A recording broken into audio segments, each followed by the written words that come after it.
Leader has stepped into the ring as their candidate in a by-election bout to see who's the best champion of Brexit. At the last election, UKIP came second to Labour here by about 5,000 votes. But now they're confident they can land a knockout blow because this place is packed with people that voted to leave the EU. 70% of people voted to leave the European Union. I'm the only candidate who's standing in this election, who's a true Brexiteer, who's always campaigned to leave the EU, and therefore I believe I would be the best person to represent their interests. But he's had to fight off allegations he wasn't living in the constituency when he entered the contest. Explain to me what's going on with this issue about your house. Well, we took out the lease the day before nominations. Everything we've done is perfectly legal and within the law. It's a red herring, basically. The Labour Party are trying to get off the real issues in this election and focus on something which is banal nonsense. 2, 3, 4.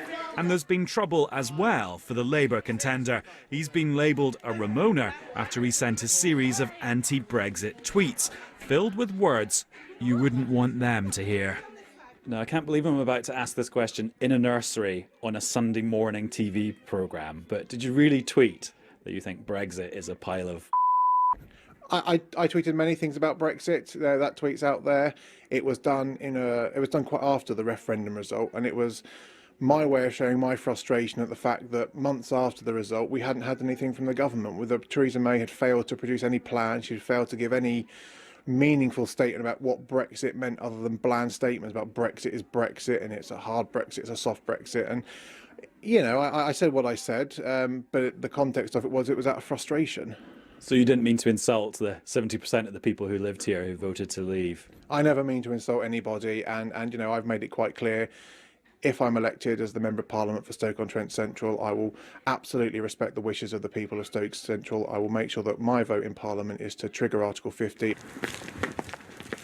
While the Tories man has done a little bit of rebranding too. I voted Remain and I've been open about that, but my top priority is about the economy and ensuring that we still have an economic relationship with Europe. And, you know, Theresa May has set out a clear proposal to ensure that we develop a trade relationship with Europe and make that a success. It means the Lib Dems and the Greens are the ones battling Brexit. Well, when the Lib Dem candidate is actually here. Where is he? Well, the candidate, he's a consultant cardiologist. He's actually at work today doing very important heart surgery. So he'll be back tomorrow, back on the campaign trail, working very hard. 30% of people voted to Remain and nobody else is representing them. So, you know, it's still a live issue. It's still something that people care about. We're only at the start of the Article 50 process and there's still a long way to go. And we're very clear that we are standing up for those who want to remain in the single market, who want to protect jobs and investment in this country. Labour have taken people for granted in this area for a great many years. And UKIP, I'm afraid, all UKIP can offer the politics of division. I'm not fit enough anymore.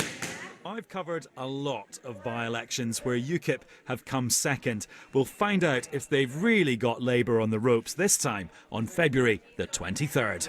Come on. Got a good job. Yeah,